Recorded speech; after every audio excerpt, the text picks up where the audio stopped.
खुलुमबाय स्टुडिअ दं आं राजीव बसुमतारी आरो बे समाव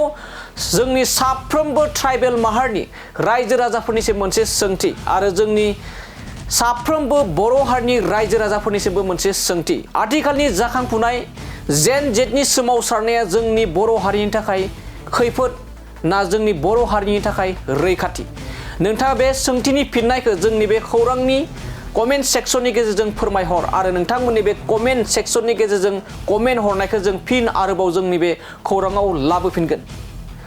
आथिखालनि जा जेन जेटनि सोमावसारनाय जा गोबां जौगाखानाय मोनद' हारिनो एसटि होनो नागिरनायनि हेंथायै गोख्रों सोमावसारनाय जेन जेटनि सोमावसारनायखौ नोंथांमोना फिन आरोबाव लुबैयोना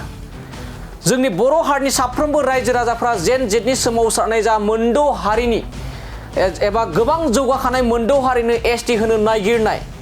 नागिरनायनि थांखिनि हेंथायै गसंथेनाय जेन जेटनि सोमावसारनायखौ नोंथांमोना फिन आरोबाव गोख्रों जानायखौ लुबैयोना नोंथांमोना आथिखालनि जाखांफुहांनाय मोनसेबो राजखान्थिजों सोमोन्दो गैयै मोनसेबो आफादफोरजों सोमोन्दो गैयै आथिखालनि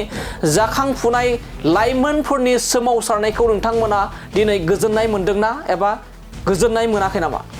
बे मोनफ्रोमबो सोंथिनि फिननायखौ नोंथांमोना जोंनि बे कमेन्ट सेक्शननि गेजेरजों फोरमायहर आरो नोंथांमोननि बे कमेन्ट सेक्शनखौ फिन आरोबाव जोंनि बे खौरांनि गेजेरजों लाबोबावनाय जाफिनगोन।